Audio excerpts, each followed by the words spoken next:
Good evening, everyone. Thank you for coming. My name is Father Joe Farrell. I work in our Office for Mission and Ministry. We're thrilled that you came out and braved the weather to come out tonight. I'm going to ask you to check your cell phones and things like that. Make sure they're in the off position so that we don't have any unintended interruptions during tonight's talk. Tonight's talk is part of a series that we've had at Villanova this year. We still have one more event as part of it. It's called the Catholic Imagination in the Arts series. And we've had various performances on campus, speakers, addressing issues within the arts that taps into our whole imagination and how our spiritual imagination, part of our Catholic tradition, our Christian tradition, fall into various aspects. Our last event of this series is going to be on April 27th. You'll see some reminders coming out. There's a band choir coming in from Northern Ireland, Capella Ceciliana, and they're going to be performing in the St. Thomas Villanova Church during that very last week of classes, that Wednesday, or last Wednesday of the semester. That evening we'll be here. But tonight we have Dr. Garrett with us from Baylor University down in Texas. And he caught a very early flight this morning to be with us today, so we're thrilled to have you here. Just a brief introduction for Dr. Garrett. For Dr. Garrett, on Baylor's website, it says, an enlightened education, he says, transcends the classroom's traditional boundaries, limitless in its potential for application. He describes education as a formative experience. And I also like when he says that in his classes, they're geared for people who don't think they already know everything. Isn't that great? Hopefully you've come tonight with an appreciation for YouTube, but maybe not knowing everything about YouTube, and might learn something new. Dr. Garrett earned his bachelor's degree in English and his master's degree in creative writing from the University of Central Oklahoma.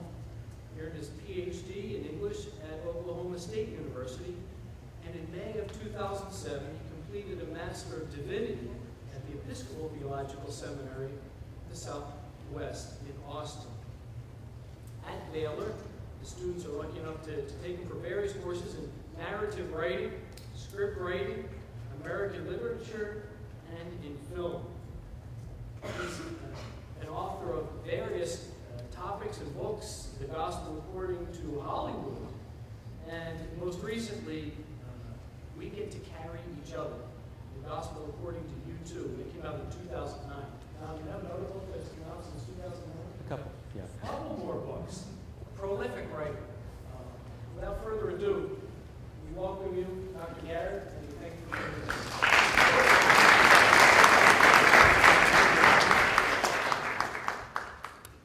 Hey, Villanova.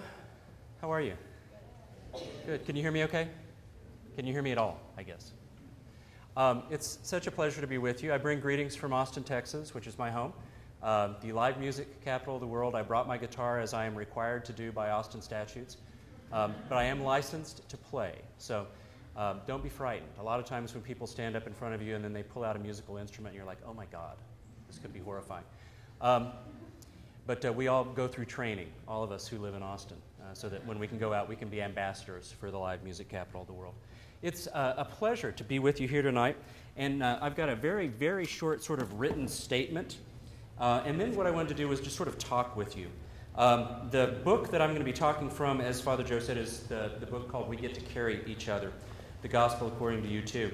And the title that I've given our talk for tonight is The Gospel According to You Too, Rock and Roll and Augustinian Spirituality. That's what, thank you. And there will actually be some Augustinian spirituality. I didn't just throw in a great title. But it is so cool to be a part of this Catholic Imagination in the Arts series. And so I'm grateful to Father Joe, to Christian Osick, to Marcy Bray in their office for bringing me up here. I love talking about U2, and I've talked about U2 all over the world, including in Dublin, where everybody knows more about U2 than you do. You know, your taxi driver's like, oh, that tosser, Bono. I remember him. A little intimidating. So if you knew Bono back when he was baby Bono, like we just saw, keep it to yourself, if you would. I discovered the band in the early 1980s, and my first writing job was as a rock journalist. And in the early 1980s, in Oklahoma City, where I lived, every month the magazine that I worked for would parcel out the assignments. And one month they said, okay, there's this band. It's a bunch of like babies from Dublin. Because they were. In those days, they were like 18, 19, 20 years old. And I said, I got it. Because I was like 18, 19, 20 years old. And I also knew who this band was. They had had a couple of videos on MTV. Some of you may know that back in the old days, MTV actually played music videos. And their first two albums, that's how most of the people in America knew about them, because they had videos on MTV. And so I'm excited to talk about U2, who I have loved for decades now, and also excited to talk about Augustine. I rediscovered Augustine during my 3 years as a seminarian, and am in the midst of a sort of love affair with Augustine right now. It's platonic, largely. I mean, on my side, I can't. But I think what's really fun about this is that those twofold loves in my life can be brought together tonight without, I think, doing violence to either. And in fact, actually, they illuminate both of the things that I want to talk about tonight, U2 and Augustine. And so I want to start with a couple of very general things. When I was preparing for this talk, I was noticing, of course, the long relationship of Augustinian spirituality and education here at Villanova. And I found some things on the website that really resonated with the talk that I wanted to deliver to you. On the website, the university describes its relationship with Augustine. As you may know, this is what's on the website. Since its founding, Villanova has been privileged to mediate St. Augustine's vision of education as a community activity of scholars searching for truth in open discussion, commitment to ethical values, and dedication to social justice and human rights. I've said on a number of occasions that if Augustine were alive today, I think he would be a U2 fan. Now, I realize that post-mortem decisions about what rock band Augustine would have liked are a little bit like the people talking about the Founding Fathers, or this week and last week, the big discussion, what would Jesus cut? But these are the things that we do know that I think would have brought Augustine into U2's camp. We know that Augustine was a lover of music and of beauty, that he thought of himself and all Christians as pilgrims on an ongoing journey toward God instead of just believers who are settled and set where they are.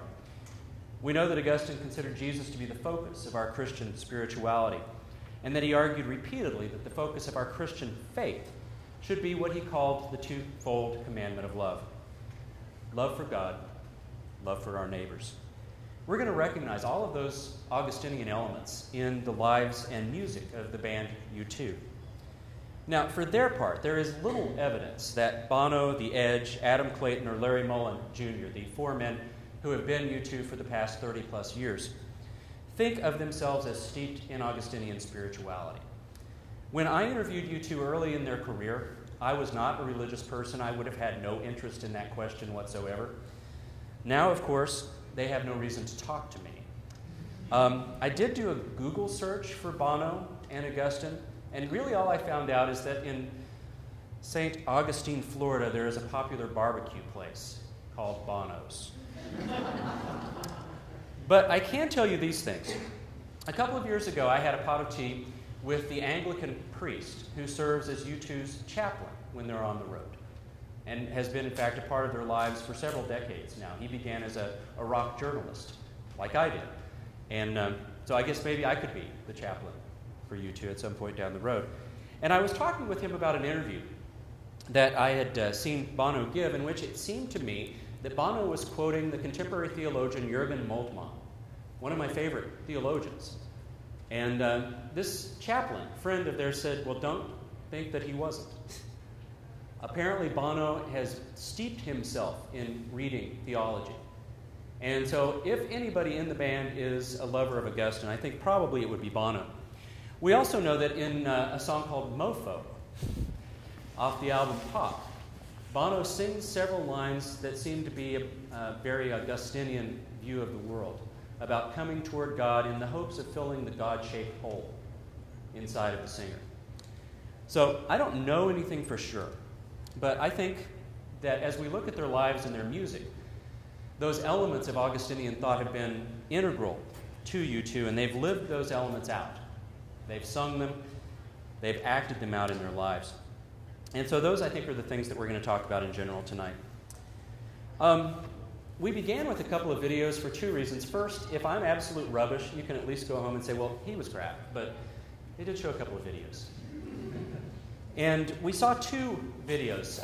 One of the songs was Magnificent, off the last album, released a couple of years ago, called No Line on the Horizon. And then the other one, the one with Baby Bono. Which one was that? Do you know? Yeah, still haven't found what I'm looking for. We're going to talk about both of those videos at some point, and then I'm going to play a couple of songs so that you can hear the words, and so that we'll have that as some material for us to put in front of us.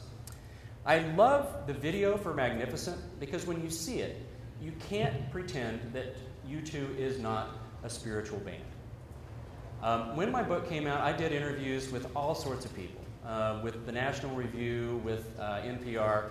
And I remember one morning I was talking to some rock jocks in San Francisco during drive time. And they were just the tiniest bit cynical about the idea that Bono and the other Christian members of U2 bring their faith into their music. And as somebody who was outside of faith for a long time, I understand that impulse. My own experience with most of what we call Christian music is that a lot of it's really abysmal. And so to love a band like U2, if you're not a Christian, if you don't share their faith commitments, you don't want that to have to be something you have to buy into. I can tell you that, because for 20 years I was a U2 fan who didn't like Christians. So I just didn't want to think about them as Christians. But when you look at a video like that, Magnificent, shot in Morocco with those incredible vistas of those cloths, you know, like blowing up into the air, which is, I think, one of the best sort of visual representations of spirit that we're going to see. It's a really powerful way of understanding that U2 is and has always been driven by their faith, by their religious commitments. I remember the first of the things that I read about them as I was preparing for my book was something from one of the editors at Rolling Stone who have always loved U2. And this person said that when she was first introduced to U2, she was given two descriptors for them. They were Irish, and they were religious freaks. Now that, of course, was meant to be derogatory. But what I've come to discover after 30 years of listening to them, after several years of thinking about, reading about, and writing about them, is they are Irish, and they are religious freaks, and that is who they are. That's why they do what they do. It's why they make the music they make, and it's why they live the lives they live. It's not accidental that Bono is the most visible philanthropist in the entire world. It arises out of his religious commitments.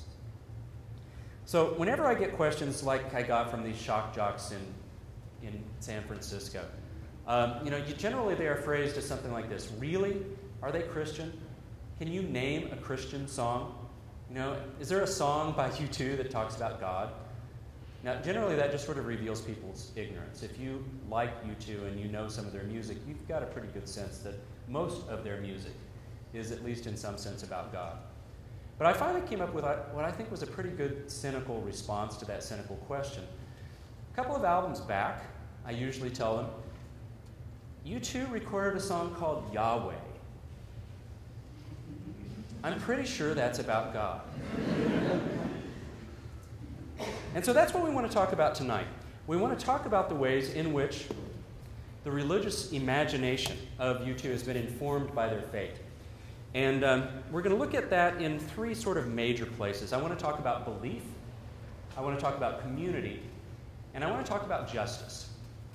All three of those things are things that we can trace through their work. And belief is fairly easily dealt with, although there are some non-standard things about U2's faith and practice that are kind of interesting that I want to highlight for you. We've already identified them as Irish. And those of you that have paid much attention to Ireland over the last 100, 200 years know that religion is an unsettling quality in Ireland in a lot of ways. In the memory of many living people in Ireland, people have killed each other because of the variety of Christianity that they espouse.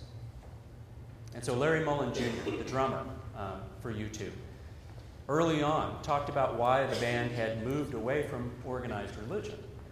Because he said, you know, you would talk to somebody who said, well, I went to Mass on Sunday, and then they went out and killed somebody during the week. And the Protestants were no different. So organized religion in the memory of the members of U2 was a scary thing, a divisive thing.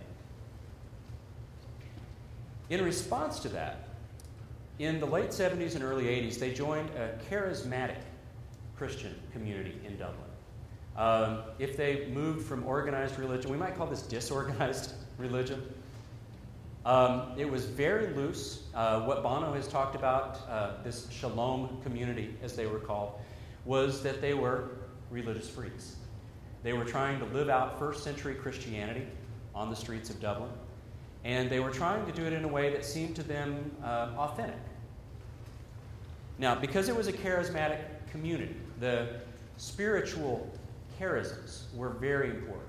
Speaking in tongues, prophecy, all of those things that go along with that.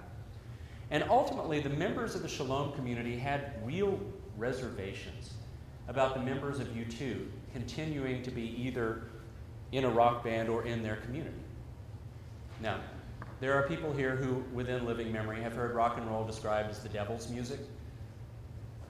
I don't know if you've heard that. Anybody? Yeah? Is it? Okay. No way.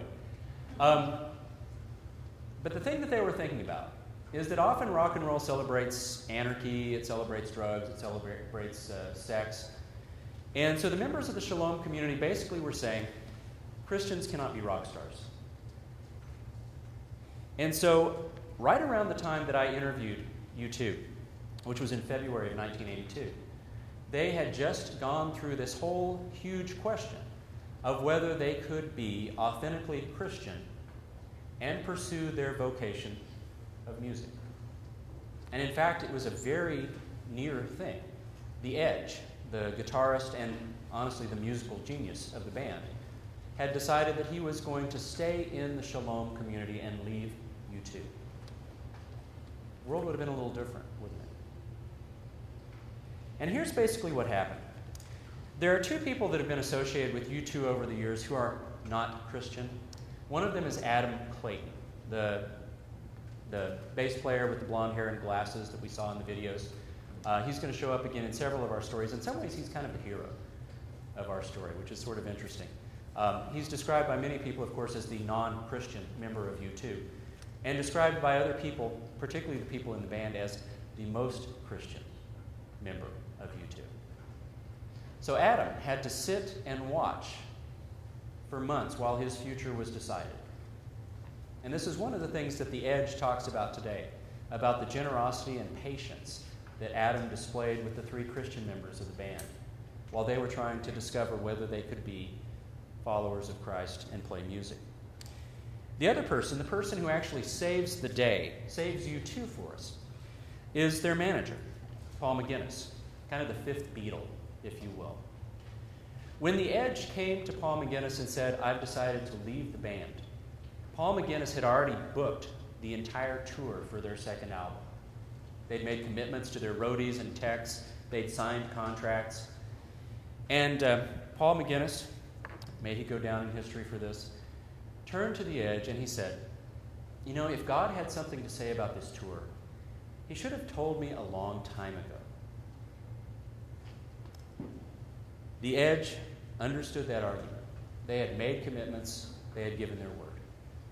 They went out on the road together. They played these crazy, hard songs from their second album. And somewhere on the road, maybe the night that they were in Oklahoma City talking to me. Remember, I didn't ask. Somewhere on that tour, they decided that their vocation was to be followers of Christ who played rock music. And that's made all the difference. That's made all the difference. When we look at the world of music, we find a lot of people who do one thing or the other. Not many who do this, both of these things together so faithfully. Now, the upshot of all this, though, growing up in Dublin, seeing Catholics and Protestants at each other's throats, being kicked out of what they thought was a loving and supportive Christian community, many of you have been burned by a faith community at some time in your life. I have. It's what sent me out the door and into the wilderness. And so for a number of years, what the members of U2 who were Christians decided was that they weren't going to have anything to do with the church. They were going to read their Bibles, they were going to follow Jesus in the ways that seemed authentic to them. But they had not seen a group of Jesus followers who had not disappointed them. Now, I do have an update for you, and this again comes from the chaplain. He says, I suspect Bono is going to church a lot more often than he tells anyone. And since I'm here at Villanova, and this will make you happy, I will tell you my suspicion. On a number of occasions in recent years, he has come to the defense of the Catholic Church. And when he has talked about the beauty of the liturgy, of the vestments, of the incense, of the chanting. And I get this very real sense that he's experiencing those things on a fairly regular basis. But along the way, there were all of these decades outside the church. And when we talk about community in a few minutes, that's one of the things that we want to address. One of the things that we think Christians do is that they are part of a faith journey along with other believers. And generally, it's a place that has a steeple. So we're going to have to talk a little bit about that. Now, faith and belief. We've already said that they committed from a very early age to say, we are going to be Christians, we're going to be in this world of rock music, but in a sense not of it. I used to have, especially in the 90s, when they recorded what seemed to some of my Baylor students very dark albums, and when Bono put on the sunglasses, and when he started saying the F word in public, that kind of freaked out my students. In evangelical culture, there is sort of a stigma against saying the F word in public. And they were also a little concerned about all those shots of them in pubs. And I was like, you do know they're Irish. You know, this is not your small town that doesn't have liquor by the drink yet. This is, you know, it's a whole nother world. But we see that their faith and belief shows up in lots of ways. We just watched Magnificent, which is, as I said, a lovely video for what I think is a really lovely song. And if you are looking through the lens of faith, you're going to see things that a secular person is not. When Rolling Stone reviewed No Line on the Horizon, they said that Magnificent was about Bono's love of singing. If you listen closely to these words, and if you haven't heard this song or haven't heard it in a while, I encourage you to go back to it. Bono is picking up a number of words and phrases from the Psalms, his favorite book of the Bible. The second verse talks about how I was born to sing for you. My first cry from the womb, it was a joyful noise. Yeah, it's not about the joy of singing. It's about the joy of singing for God. It's about the joy of expressing the faith that one has. And a lot of U2's songs over the past 30 years could also be looked at as prayer or psalms. Now, the most obvious, as some of you know, is a song called 40. Does anyone know why it's called 40? Yeah, exactly. It's the first 8 lines or so of Psalm 40 with a little bit of Psalm 6 thrown in. The part that we find in a couple of U2 songs, How Long to Sing This Song, comes from Psalm 6. But Psalm 40 literally is 40. And for most of their touring career, and those of you that have seen U2 in concert or seen concert films know this, they have actually used 40 to close their shows. You know, the band gathers, they play these acoustic things, and then they play the song, and then one by one they sort of drift off the stage. And if you've been at one of these shows or if you've heard about this, then you know that often the audience will walk out of the stadium singing the song. They will sing How Long on the subway as they're walking through the parking lots. It's amazing. So 40 is one of those songs that I think we could think of as prayer or psalm. Yahweh which we mentioned to you earlier and suggested might be about God, I think is very much a contemporary psalm. It's about taking an imperfect person and cleansing that person and redeeming that person. Magnificent, which we just saw. And then there are another sort of set of songs that display what Augustine used to call jubilation. Augustine wrote a wonderful work on the Psalms, Narrationes in Psalmos. And in that work, he talked about one of the things that sort of led me to make this connection. You might remember that in the song Magnificent, there are a couple of places where Bono just says, "oh." And he does that in a lot of songs. In fact, some critics have talked about the Bono "oh," which seems to be the thing that happens when you reach the limit of language to communicate. It's like words can no longer communicate the joy or the profundity of what I want to say to you.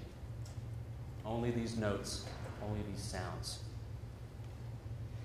And Augustine wrote in that work on the Psalms, singing to God properly is singing with jubilation. Now, what is this singing with jubilation? Think of people singing as they go about some hot and exhausting job. They start celebrating in their happiness with the words of familiar songs, but they end up turning away from words and syllables as if they were filled with so much happiness that they couldn't put it into words. And off they go into the noise of jubilation, a sound which means that the heart is giving birth to something it cannot speak of. And who better to receive such jubilation than the ineffable God? Ineffable because you cannot talk about him. And if you cannot talk about him and it is improper just to keep silence, why, what is there left for you to do but jubilate? Isn't that a great word? Jubilate? I think we should all do that, like more often than we do. Jubilate. In songs like the early U2 songs Gloria and Rejoice, we find Bono coming up against the limits of his words. Somebody ever heard Gloria off the second album? During the choruses, he breaks into the Latin of the Catholic Church of his youth. Bono came from sort of Ireland embodied. His father was Catholic, his mother was Protestant. And so he would go to Mass with his father, and then his father would stand outside while he went to church with his mother. But he said when he got to the chorus, Gloria, only the Latin seemed to communicate. He couldn't find the English words that would be an equivalent for what he wanted to say. And so that's one, I think, of several songs where we sort of see U2 doing this jubilation. Another is the song Rejoice from the same album. And then more recently, there's a song called Elevation, which is a song about transcendence. And Bono, in fact, will often chant the word jubilation when he's performing that song. So we get this sense that in their music, they know that they are in relation to some supreme being that deserves their praise. And that sometimes the words are not going to be enough to communicate. When we look at their belief, it's really kind of interesting. Despite those Baylor students in my office in the 90s, what we discover about the Christian belief of the people in U2 is that it's very orthodox. They believe in a Trinitarian God. Bono believes in the traditional Christian understanding of the atonement. And in fact, to the sort of dissatisfaction of secular journalists, Bono talks about Jesus a whole lot more than most of us probably do. So when we look at the way that through their songs and through the things they've had to say about their faith, we discover this Trinitarian idea that's at the heart of everything that they believe. This very powerful sense of God the Father, a God of beauty, a God of justice, that's represented in a lot of their songs, not just Yahweh. There is also a very, very powerful sense of that Augustinian focus on Jesus as the focus for Christian spirituality. And in fact, in one of the book-length interviews where the interviewer keeps getting upset at Bono for talking about Jesus, this is what I found. This is a lovely and very theological understanding of who and what Jesus is. in the lives of the followers of Christ. Bono said, "My understanding of the Scriptures has been made simple by the person of Christ. Christ teaches that God is love." What does that mean? What it means for me, a study of the life of Christ. Love here describes itself as a child born in straw poverty, the most vulnerable situation of all. I don't let my religion get too complicated. God is love, and allowing myself to be transformed by that love and acting in that love, that's my religion. Now, I should also point out that when Bono talks about Jesus and the Incarnation, he does so in ways that seem very similar to the way that Augustine talks about them in On the Trinity. Maybe another place where Bono's been doing a little side reading. Bono's idea is that if there is a perfect love, it has to be made manifest. It has to be made incarnate. And that's what Jesus is. I guess it was Augustine's idea before it was Bono's. Spirit is also present in U2's music. And any of you that have ever heard sermons on Trinity Sunday in your home parish or in your church know that generally, as my favorite theologian, Rowan Williams, has said, there is a certain impoverishment in conversation about the Spirit, theological conversation. But there's a very clear sense in U2's music and in their lives that there is an understanding of God's Spirit moving in the world. One of their songs off of Achtung Baby is a song called Mysterious Ways. And on a surface level, it seems to be a song about John the Baptist and Salome and that story. When they performed it on stage in the 90s, they generally did so with a belly dancer. And in fact, that belly dancer later married the Edge, which is just a little bit of side trivia that has nothing to do with Augustine or anything else. But if you listen to the lyrics of Mysterious Ways, you get this sense that we find in the Gospel of John about the Spirit blowing where it will. And if you listen to the song closely, you can hear late in the song the Edge singing backing vocals and singing, "Spirit moves in mysterious ways."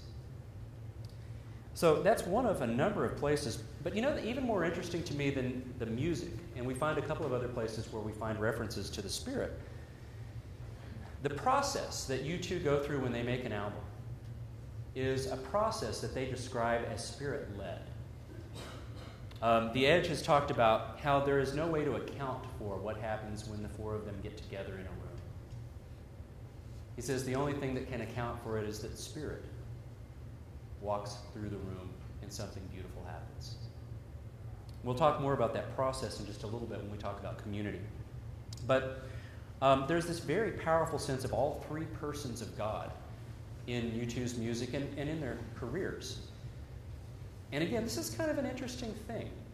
Even a lot of contemporary Christian musicians don't get into Trinitarian thought. You know, if you listen to praise songs, usually an artist will pick a favorite person of the Trinity. You know, kind of like the character in Will Ferrell's movie who likes to pray to the baby Jesus. You know, and it's going to be God, I love you, or Jesus, I love you. So I think it's really kind of interesting that these rebels, if you will, who are not a part of mainstream Christian music, on the other hand, are talking about Christianity in really powerful and profound theological ways. Last thing I want to mention to you is this idea of the faith journey that we find in Augustine and that we just saw in the video of Still Haven't Found What I'm Looking For. That song, for a number of years, has been a sticking point for evangelical Christians.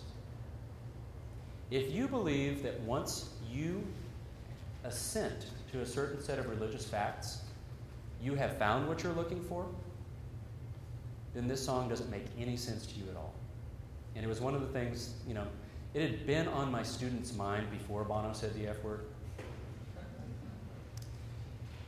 But the idea of the journey, which Augustine talks about, and throughout his writing, he talks about in the Confessions, you know, our hearts are restless until they rest in you.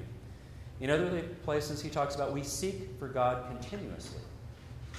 And then when we find him, we continue seeking, because our knowledge and perception is always going to be imperfect. Kind of that idea about putting God in a box. God doesn't stay in our boxes. God breaks out of our boxes. We put him in a new box. For you too, this idea of the faith journey is actually made tangible in that song and in that video. And it's not that they're not assenting to faith statements. I mean, if you listen to that song, when Bono sings, I believe in the kingdom come, when all the colors will bleed into one. I mean, that verse is a faith statement. But he says, and yet. And yet. That's why I love this video. And that's why I wanted to show it to you, not just so you could see baby Bono. The very first shot of it, which we didn't quite see, Bono's standing in an alley in Las Vegas. I love that they made this video in Las Vegas. And then he starts walking to the rhythm of the rhythm section. And one of the things that I love about U2's music is that in almost all great U2 songs, the rhythm section is doing something that sounds either like a heartbeat or like somebody walking. It's like at the very heart of their music, there is this idea of life and journey. So in this video, Bono starts walking down the street, and then the other members of the band start to accompany him, and then people start walking along with them. It's a visual representation of what the Christian members of U2 believe about Christian faith. It's an ongoing journey. It's a journey that we do in company with others. Now, Adam, that we mentioned, if you pay close attention to the video, and I'd encourage you to go back and watch it again, there are times when it's pretty clear from his face that he thinks that this is sort of ridiculous. Now, part of that is they have him lip-syncing the chorus. And although they used to put a microphone in front of Adam for many years on stage, they never turned it on, which probably tells you something. So he's a non-singer pretending to sing. And he's also a non-Christian. And you may have remembered from the video that there's a point where Adam actually walks out of the video. He crosses the street, he gets in a cab, he raises a beer, waves goodbye. It's like, this is as far as I could go on this journey. But still, that's pretty cool. So, still haven't found what I'm looking for. Is about that idea that we keep moving, we keep searching, that faith is not a settled point on the map, but an ongoing journey to discover God moving in our lives. Now, I said Adam was going to be one of our heroes, and he is going to. When we talk about community, that's, I think, where I want to go next. And since I brought the guitar at the behest of the Austin City Council, I'm going to go ahead and play a song for you here. This is a song called Pride in the Name of Love. And it's one of the core U2 songs. If you don't know the song, then all I can really say is shame on you. Put down whatever you're doing in the worlds of hip-hop and otherwise, and at least go find this song.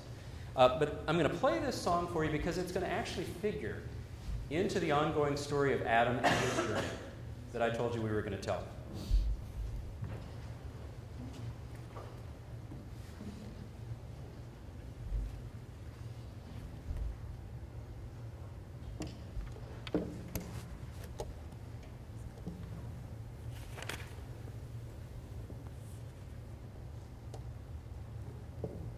I'm just going to step out here and sing out.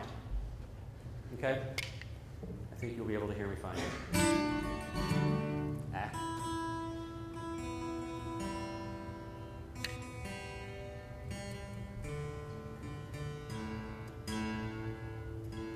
All right, I blame the weather. I did put on new strings for you because I wanted it to be all shiny.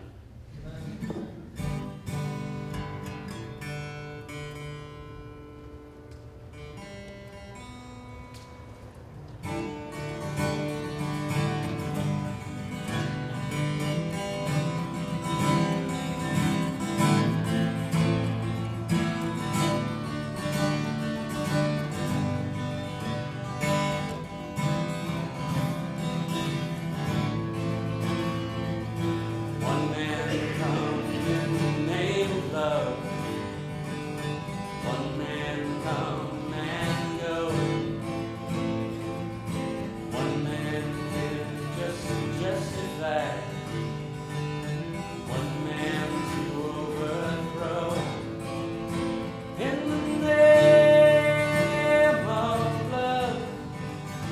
What more in the name of love? In the name of love. What more in the name of love? One man caught on a barbed wire fence. One man he resists. One man washed up on an empty beach. One man betrayed with a kiss. In the name of love. What more in the name of love? In the name of love. What more in the name of love?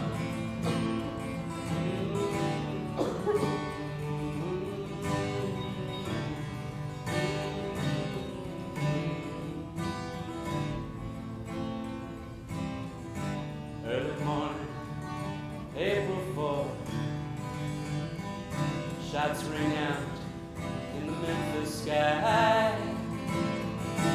Free at last, they took your life, but they could not take your pride.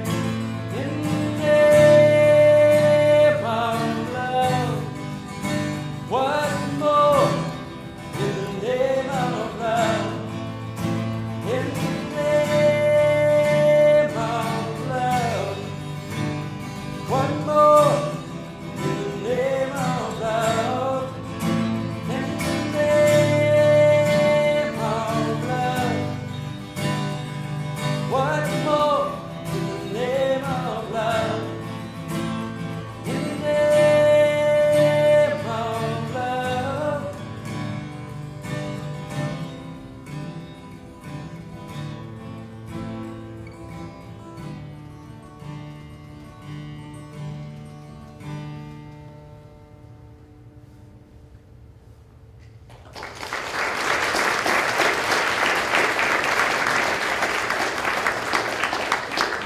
I know you feel compelled to do that, and yet I welcome it.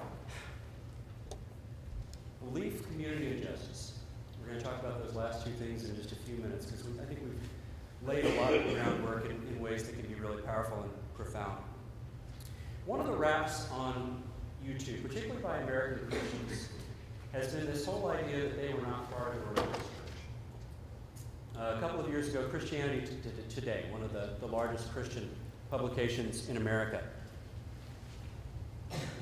put Bono on the cover to sell more magazines and attacked him for what they described as his weak ecclesiology. Now, ecclesiology, as you probably know, is the theological idea that we use when we talk about the church. It comes from ecclesia, the New Testament term, the Greek term that talks about a gathering of believers. And so for people like the editor of Christianity Today, Bono couldn't really be living an authentic Christian faith because he wasn't a member of one of those steeple churches we talked about. But the idea that I came to after listening to them and after listening to what they had to say about the way they're living their faith out was that I thought that in a very real way, you too is an ecclesia.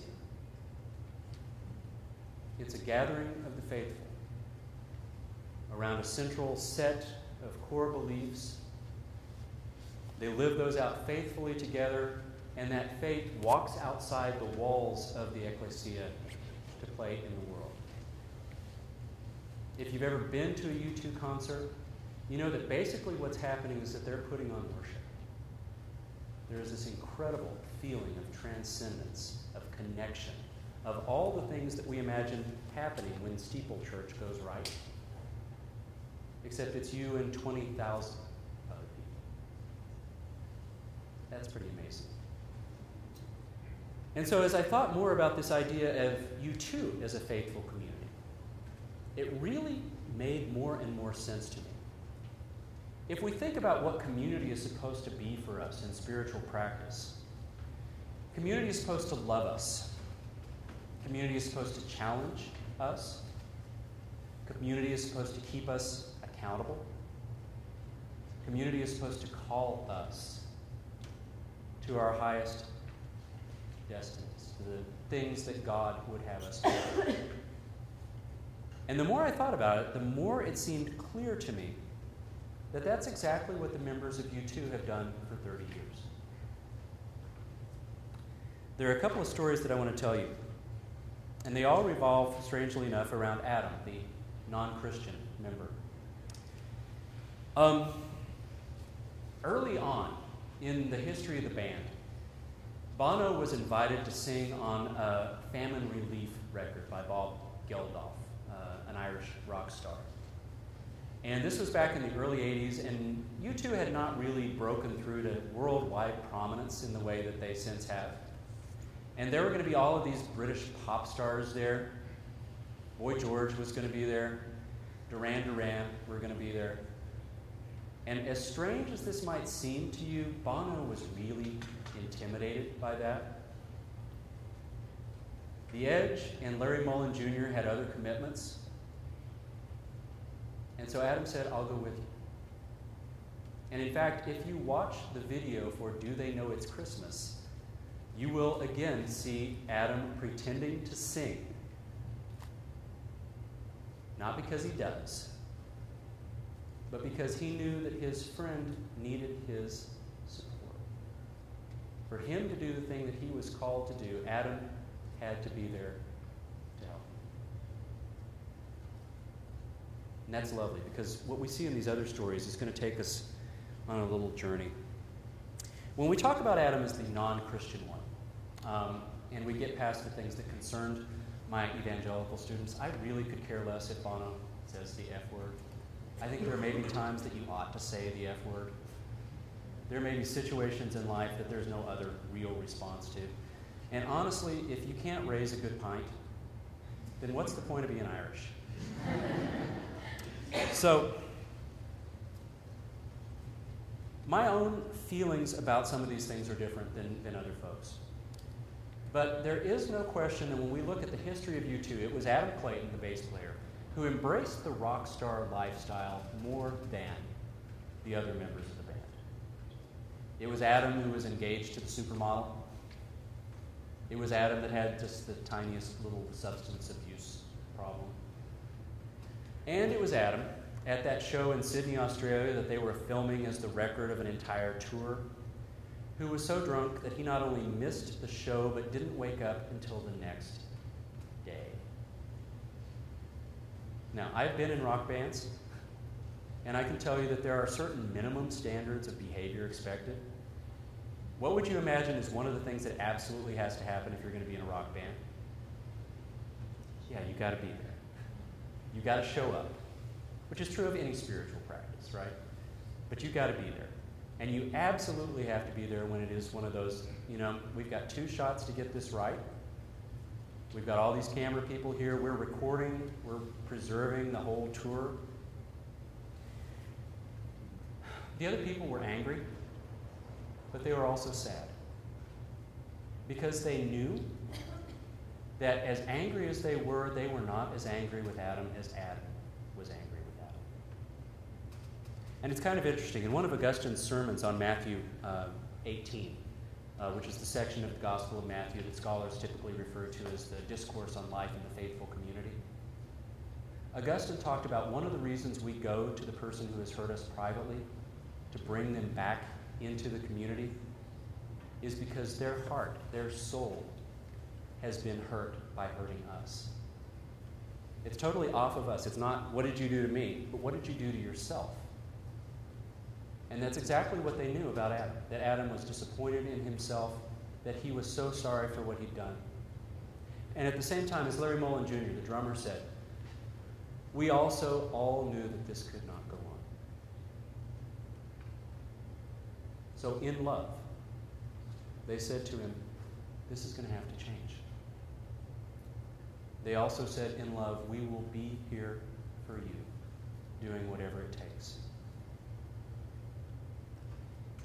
And what we believe about life in the faithful community is basically this.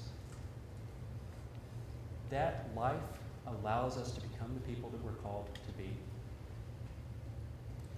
It's Adam now who is the person that the other members of U2 go to when they're suffering through a personal challenge in their lives. When the Edge was getting divorced before he married the belly dancer, it was Adam who was the shoulder that he cried on. And that's why I want to tell you this last story about Adam. It's my favorite U2 story, actually. And while we're going to talk about justice, this is going to head us in that direction. Some of you recall that in living memory, we did not have a Martin Luther King national holiday. And if you recall that, you may also know that there was a certain amount of controversy about it. There were many people who didn't feel that Martin Luther King or the civil rights movement deserved to be recognized with a national holiday. And I wish this were funny, but mostly it's just ironic. The most vehement objections to the national holiday for Martin Luther King came from the great state of Arizona. It was also the place, well, let me say this first. You two have been powerfully moved by the life of Martin Luther King. We just heard that last verse of In Pride in the Name of Love about Martin Luther King. And so Bono and the other members of the band campaigned for this holiday. And as a result of that, they got a lot of hate mail and at least one completely credible death threat from the great state of Arizona. The FBI, anyway, considered it a credible death threat. And it was very simple. I kind of admire the simplicity of it. It said, don't come to Arizona. And if you do come to Arizona, don't play Pride in the Name of Love. Because if you do, I will blow Bono's head off. Now, you already know, since I'm telling the story, that they did go to Arizona. And so you probably also know that they did play Pride in the Name of Love. And Bono tells this story often, and so I know it's one of his favorite stories as well. But he talks about when they came to that point in the Phoenix show where they were playing Pride in the Name of Love. He says, I closed my eyes, and I just tried to live in the beauty of those lyrics and forget that someone had threatened to blow my head off. And then I don't know what compelled him to do this, but he says, and then I got to the third verse, the Martin Luther King verse. And he says, I opened my eyes. And when I did, I discovered that Adam was standing in front of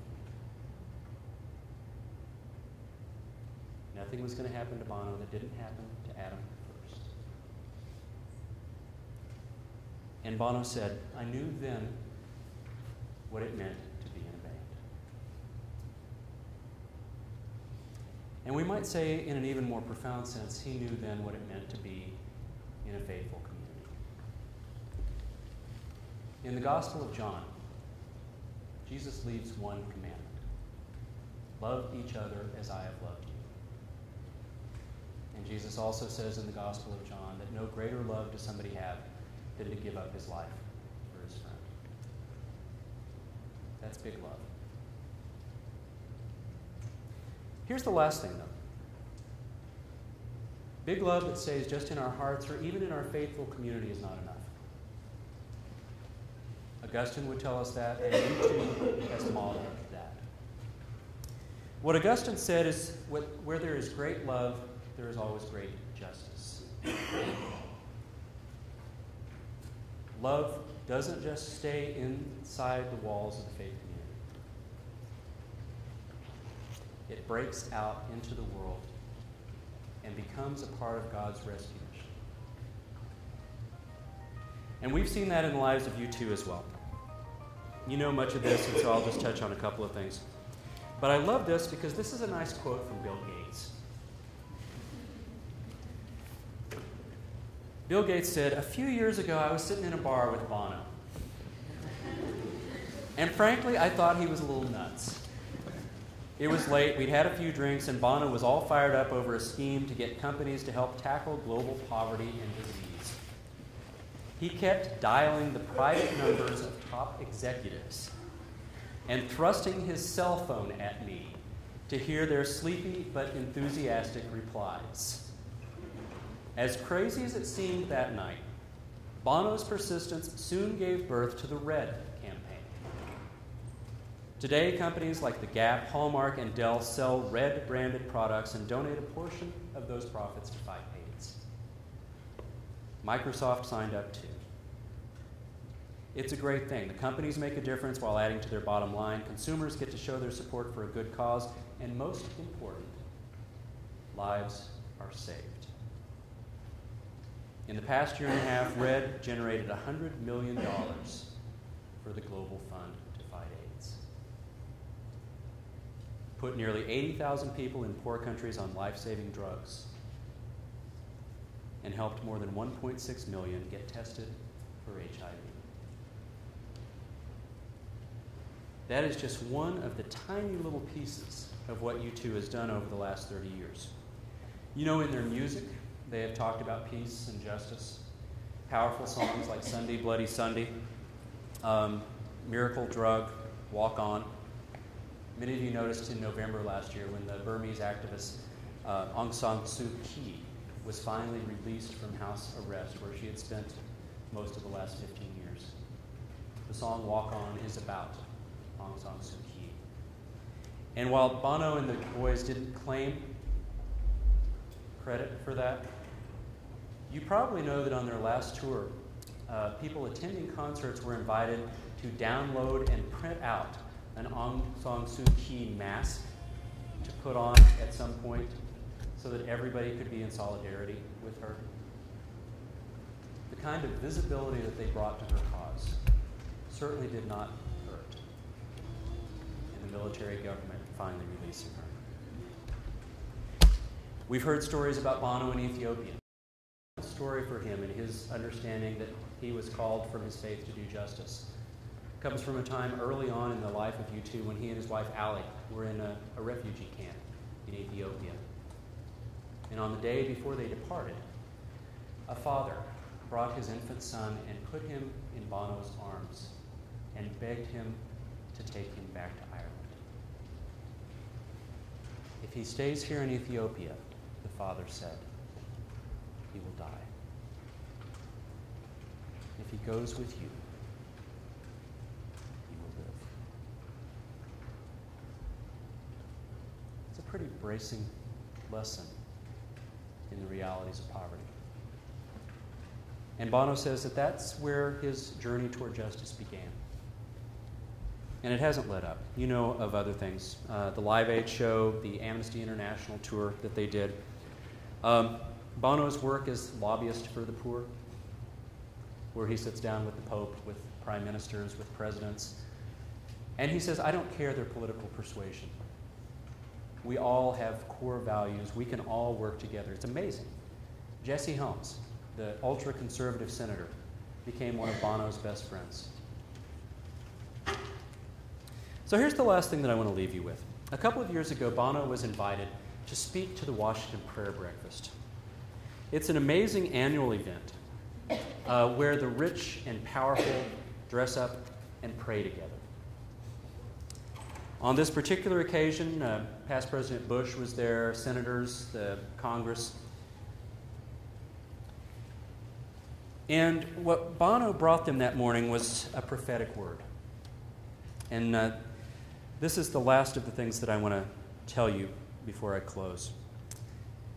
In his sermon for the National Prayer Breakfast, in front of all the rich and powerful, this is what he said. God may well be with us in our mansions on the hill. I hope so. But the one thing on which we can all agree among all faiths and ideologies is that God is with the vulnerable and the poor. God is in the slums and the cardboard boxes where the poor play house. God is in the silence of a mother who has infected her child with a virus that will end both their lives. God is in the cries heard under the rubble of war. God is in the debris of wasted opportunity and lives. And God is with us if we are with them. a powerful understanding. Much of it, by the way, as you may know, comes from liberation theology. The idea that God loves the poor a lot because they need it. But here's the place where I want to close. We've talked about belief, we've talked about community, we've talked about justice. We've talked about these ideas of being on an ongoing journey together that calls us to be the best that we can be in community and to minister to the needs of those outside the walls of our community. Augustine said, where there's great love, there's great justice. But one of my favorite American authors, Willa Cather, said, where there is great love, there are always miracles. The lesson we might carry away from this is simply this, and it's a very Augustinian message. If we love God, if we love each other, if we walk together, what miracles might we see? Thanks very much for coming out on this rainy night. Such a joy to talk to you. God bless.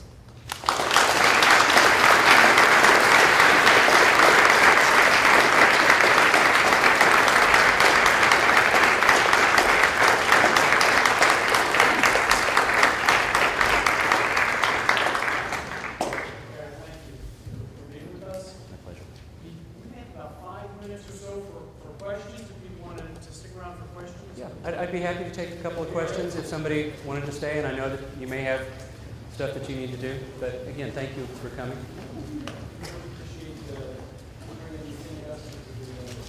Of course.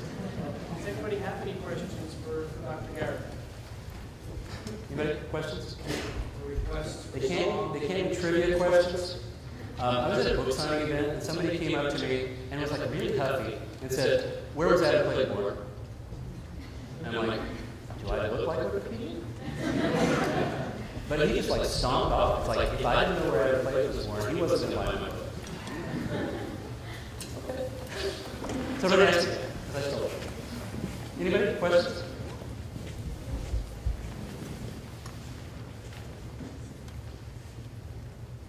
Yes, right here.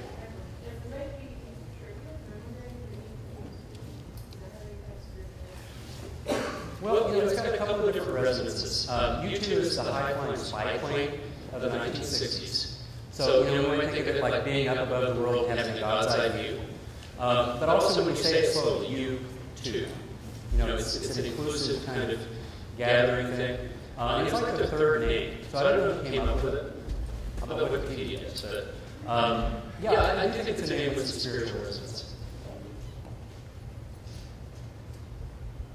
Anybody else? Are they coming to Philadelphia soon? I don't know.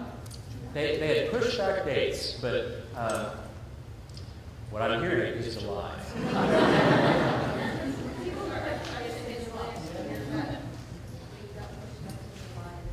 Okay.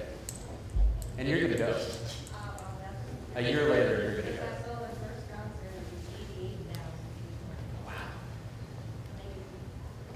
So cool. Well, good.